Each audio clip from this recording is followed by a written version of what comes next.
Per essere una grande potenza ci vogliono i soldi, l'Europa ce li ha sicuramente, è una delle aree più ricche al mondo. Ci vogliono le armi, oggi l'Europa non le ha, ma potrebbe sicuramente, implementando, come sta facendo l'Unione Europea, una strategia per un proprio sistema di difesa, arrivarci.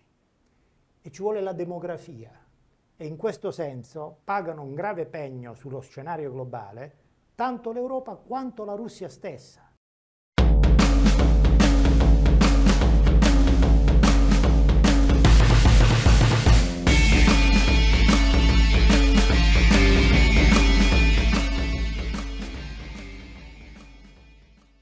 Laureato in filosofia, figura di spicco del panorama politico italiano grazie al suo impegno e alla sua partecipazione prima in Forza Italia e poi nel PDL.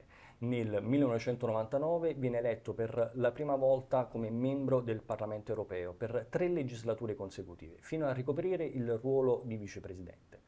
Nel 2013 viene selezionato dall'allora capo di Stato Giorgio Napolitano tra i 10 saggi chiamati a contribuire alle riforme necessarie per il nostro Paese. Successivamente, all'interno del governo di larghe intese guidato da Enrico Letta, viene nominato Ministro della Difesa. Nel 2018 fonda il Centro Studi per le Relazioni Internazionali Meseuro, un'organizzazione che si occupa di approfondire e contribuire al dibattito sulle dinamiche internazionali. Chi è Mario Mauro e cosa ti ha spinto, cosa ti ha motivato a intraprendere questo percorso politico così significativo? In realtà l'inizio dell'esperienza politica è legato a un fatto contingente che, guardato oggi con gli occhi, diciamo, che nel tempo comprendono meglio le cose, ha dell'incredibile, nel senso che a suggerirmi una partecipazione alla vita politica fu nel 1998 all'allora ministro dell'istruzione Berlinguer, del Partito dei Democratici di Sinistra, ex PC, perché con Berlinguer mi sono ripetutamente scontrato sui temi della riforma della scuola e dell'università. Ero un insegnante e in quella circostanza della mia vita sentivo che quel moto di riforma che doveva rispondere a un'esigenza prioritaria della vita della nazione si scontrava anche con un di più di libertà e un di più di possibilità per il destino di una generazione che mi sembrava venissero dispersi in un modello di riforma esageratamente burocratico. La verità è che nel rapporto con Berlinguer ci siamo appassionati non solo al tema della riforma, ma ognuno per parte sua al proprio punto di vista sulle cose, tant'è che Berlinguer una volta mi ha detto: ma perché non fai politica? Io ovviamente ho risposto: non ci ho mai pensato, ministro, ma so per certo che se la facessi difficilmente sarebbe dalla sua parte. È passato qualche mese, una sera ho ricevuto una telefonata, era allora il presidente e fondatore di Forza Italia Silvio Berlusconi, che mi ha detto: ho incontrato in transatlantico il ministro Berlinguer, Berlusconi era allora all'opposizione, che mi ha detto di fare con lei 2 chiacchiere perché sembrerebbe che lei abbia una certa attitudine alla politica. E così mi sono trovato prima a conoscere Berlusconi e poi a far parte di Forza Italia e a candidarmi con quel partito alle elezioni europee del 1999. Ammetto che come origine di una biografia politica è piuttosto singolare, ma erano anche anni più complessi, dove diciamo la forza di cooptazione dei partiti che tradizionalmente ha pervaso tutta la Prima Repubblica si era ormai dispersa, perché i partiti rappresentavano poco e avevano poco di quel modello organizzativo che aveva appunto strutturato la Prima Repubblica stessa. Diciamo che già solo questo aneddoto per me è sufficiente, la nostra chiacchiera potrebbe finire qui per quanto è stato interessante, ma In scherzando. realtà io poi ho avuto come collega Luigi Berlinguer quando lui è diventato parlamentare europeo Sì, ed ero io vicepresidente del certo, Parlamento europeo. esatto. Lo racconto perché anche quella circostanza è straordinaria, perché normalmente c'è un vicepresidente che accoglie le matricole. Immaginate che cosa è significato per me accogliere come matricola un uomo che, oltre al cognome Berlinguer, si portava dietro un pezzo della storia Certo, patria. certo, fantastico, incredibile. Allora, andiamo un attimino sull'attualità.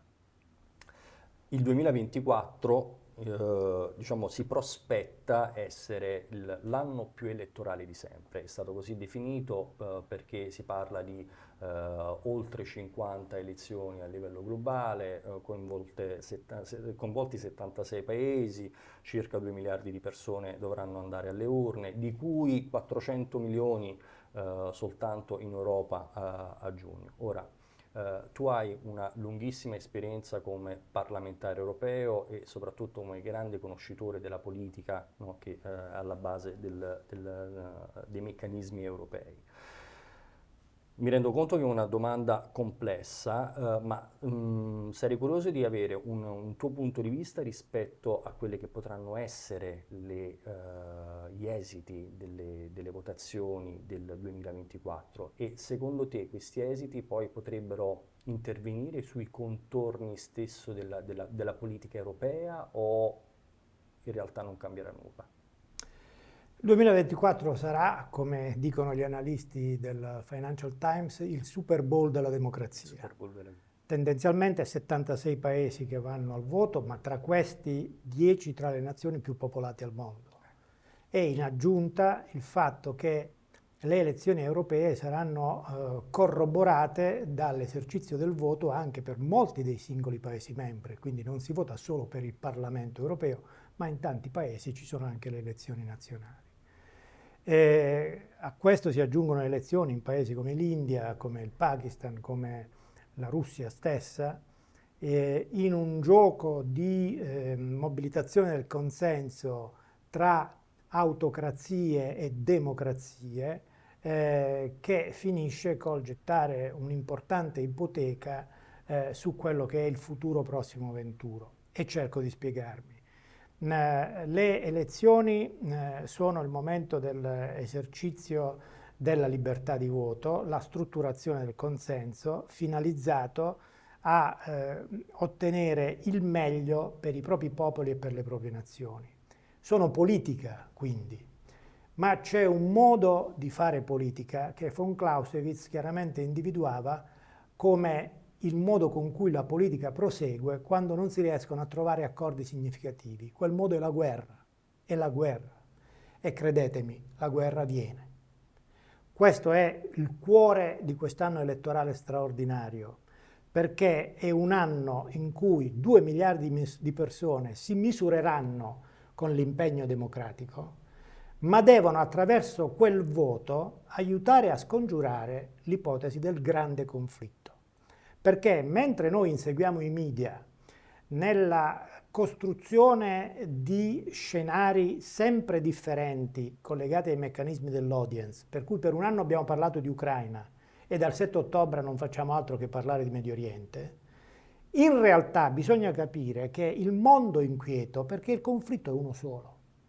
E questo conflitto ha radici profonde perché l'ultima volta che è stato fatto un grande accordo di potere è Yalta, 1945, fine della Seconda Guerra Mondiale, dove, come sempre nella storia, i vincitori hanno trovato un'intesa per spartirsi l'influenza nel mondo. È stato così per Yalta, è stato così per Parigi dopo la Prima Guerra Mondiale, è stato così per Vienna fino a Westfalia. E attenzione, questo è un elemento cruciale perché questo accordo, come per esempio Vienna, può tenere anche per decenni, ma a un certo punto mostra la corda. Nel 1945 il mondo era fatto da 2 miliardi e mezzo di abitanti, oggi siamo 7 miliardi e 8. Nel 1945 gli europei erano 500 milioni, oggi gli europei sono 500 milioni, solo che sono molto più vecchi. Certo. Perché? Perché un'età media di 45 anni a fronte di un'Africa che ha 1 miliardo di abitanti con un'età media di 18 anni ci fa capire quanto profondamente il mondo sia cambiato e se guardiamo non chi c'era a Yalta, cioè Stati Uniti, Unione Sovietica, Francia e Inghilterra, ma chi non c'era, per esempio India e Cina, capiamo bene che la necessità di riequilibrare e di determinare nuovi rapporti di forza tra le nazioni è intrinseca all'esercizio delle libertà politiche, delle libertà economiche e costituisce la base per definire il concetto di grande potenza.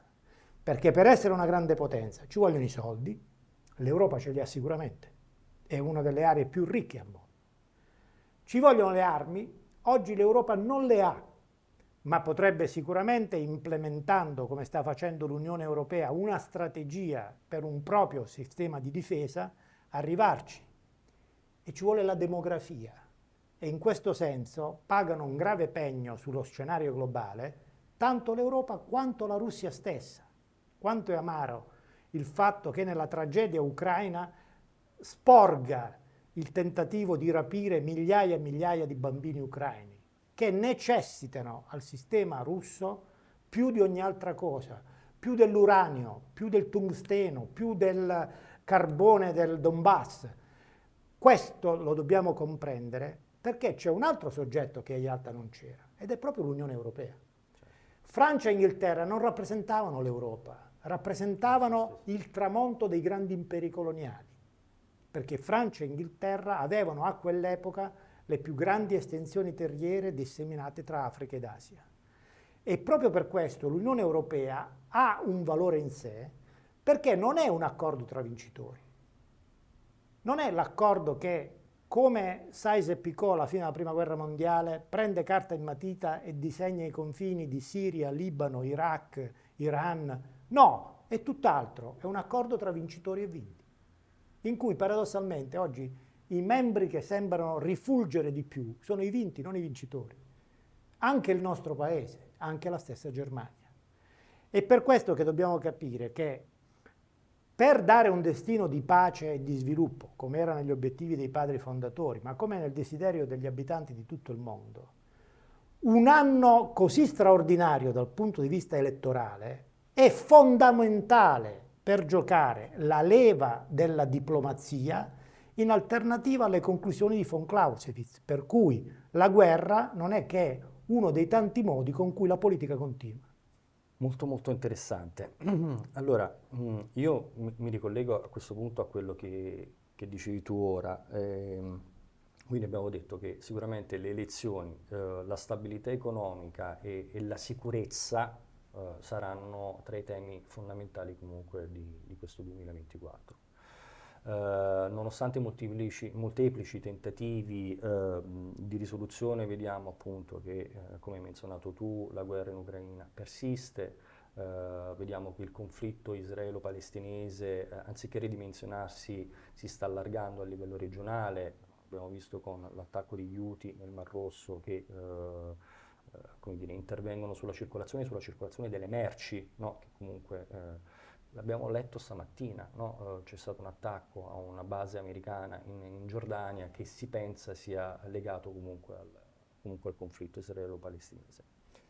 Ora, a questo proposito, secondo te qual è il ruolo dell'Italia all'interno di questo contesto così complesso e quanto pensi che la politica internazionale, diciamo, investire sulla politica internazionale sia necessario sia per, come dire, preservare i nostri interessi, diciamo, nazionali, ma anche per quanto possibile contribuire alla stabilità globale, cioè quanto l'Italia si deve spendere all'interno di questo mare magnum di complessità.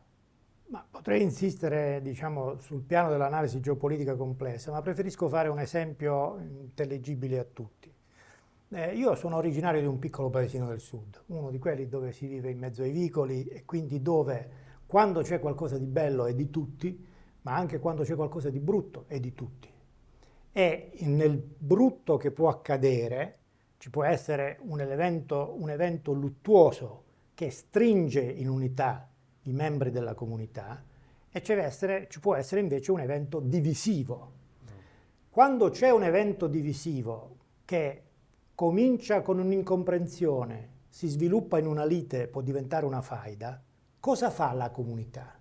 La comunità si mette alla ricerca della donna più autorevole, dell'uomo più anziano, del giovane più forte, di un prete, di un carabiniere, cioè di qualunque persona capace che voglia mettersi di mezzo, assumersi una responsabilità.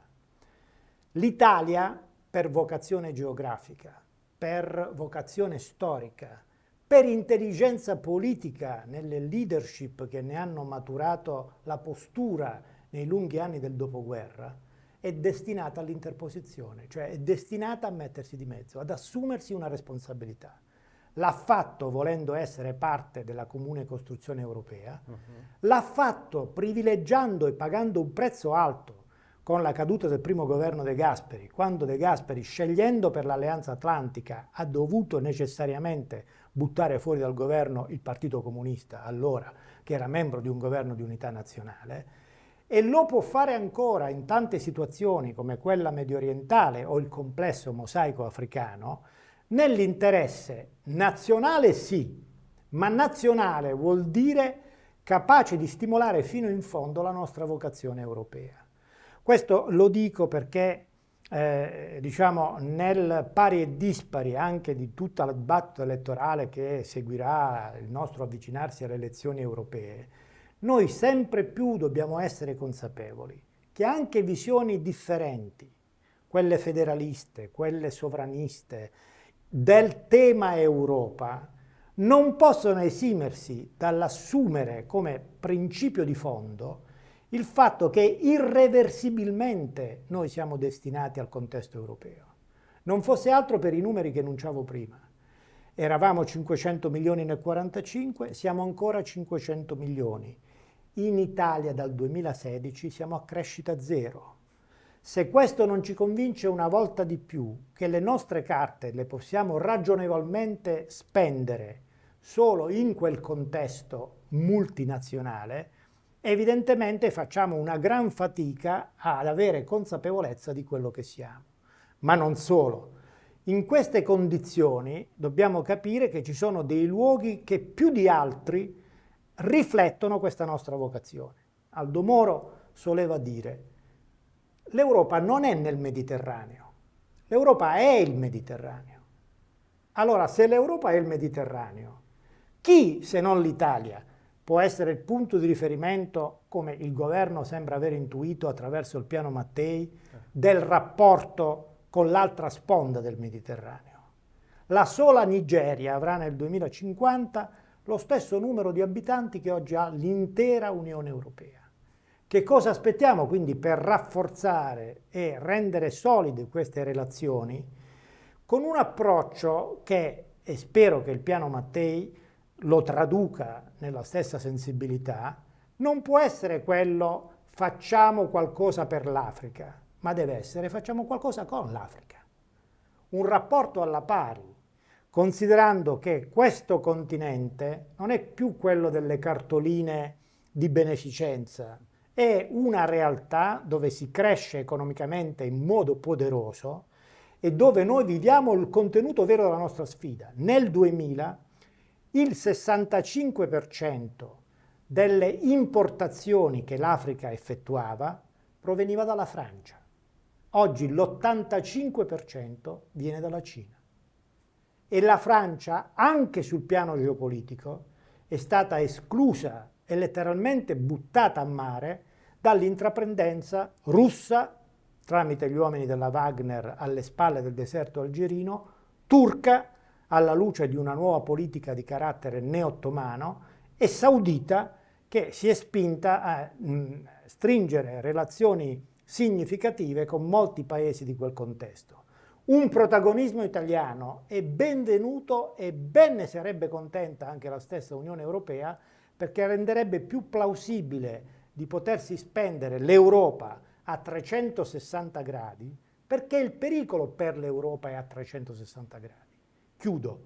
Se partiamo dai paesi baltici, dove in questi giorni vediamo i baltici scavare trincee perché paurosi, timorosi di quello che può accadere a margine del conflitto russo-ucraino, e muovendo lungo la dorsale centro-caucasica incontriamo i conflitti sopiti, Georgia, Armenia, Azerbaigian, Nagorno-Karabakh e poi sempre più giù verso lo scacchiere medio orientale e risalendo la china del Sinai dopo gli eventi tragici di Gaza, ci introduciamo alle spalle del Sahel, dove in 20 mesi ci sono stati 11 tentativi di colpi di Stato, di cui 7 riusciti, ci rendiamo conto che intorno al territorio europeo c'è un'enorme falce, un'enorme mezzaluna, che potrebbe rappresentare un pericolo concreto per la perdita di quel bene che è quello per cui l'Europa è nato, la pace e lo sviluppo. Bene, confidiamo in questo auspicio del ruolo dell'Italia in questo scacchiere così complesso.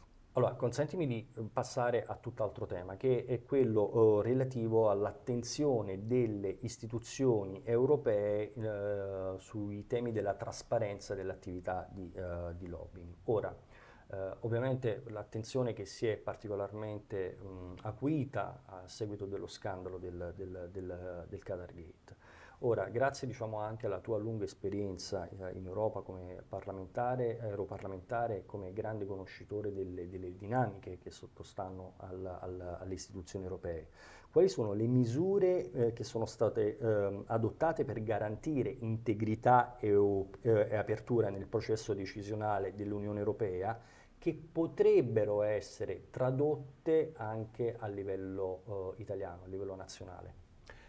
Due osservazioni molto semplici. Una riguarda la fisiologia del processo decisionale nelle istituzioni europee, l'altra riguarda un'ipotetica patologia. La fisiologia è descritta da un dato di fatto. Le istituzioni europee, ma in genere le istituzioni, hanno una natura negoziale.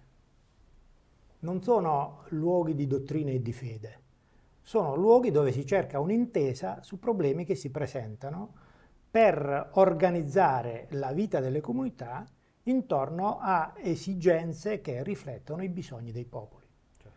Se è vero questo, non solo il Parlamento, luogo per definizione di discussione e di confronto con gli stakeholder e con le cosiddette benedette formazioni intermedie del nostro impianto costituzionale, ma anche la Commissione europea e il Consiglio si aprono a questa dimensione. E faccio degli esempi proprio per far capire quanto sia vero questo dettato.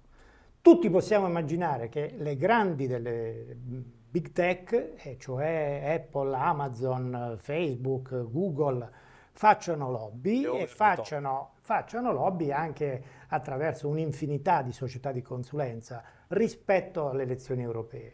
Ma qualcuno di noi è informato sul fatto che a fare lobby per le big tech, per esempio, c'è un tavolo aperto opportunamente dalle stesse istituzioni europee, si chiama Transatlantic Technologic Council, dove a far lobby per le big tech c'è il governo degli Stati Uniti. Allora attenzione, perché nel limitare gli aspetti patologici noi non dobbiamo mai perdere di vista la fisiologia, perché vuol dire questo che per il bene delle istituzioni voci antagoniste, per esempio di quelle delle big tech, devono potersi rappresentare rispetto alle istituzioni, perché altrimenti quelle istituzioni, ma segnatamente la più importante di tutte dal punto di vista del processo legislativo, cioè la Commissione europea, che non dobbiamo mai dimenticare, è l'unica che ha potestà legislativa, facoltà di iniziativa legislativa, e che quindi, diciamo, nel momento in cui dovesse mettere a punto le proprie strategie in un vuoto di democrazia, perché nessuno sorveglia lo starting point di quando vengono preparate le comunicazioni della Commissione per il resto del contesto istituzionale, subisse un'influenza indebita.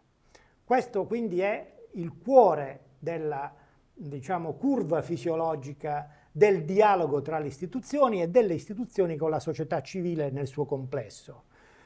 Poi c'è l'aspetto delle patologie, ma nel quanto riguarda le patologie, devo dire che le istituzioni europee sono avanti non poco rispetto per esempio ai contesti nazionali, perché non solo il meccanismo del registro della trasparenza, ma anche le ultime misure che sono state veicolate dalle istituzioni possono rappresentare un ulteriore approssimarsi a una condizione ottimale che non consentirà mai a nessuno nelle istituzioni di poter legiferare senza parlare con nessun altro, ma invece aiuterà quel qualcuno nel momento in cui si rapporta agli altri a, diciamo, lasciarsi contaminare in un rapporto positivo senza essere illegittimamente influenzato.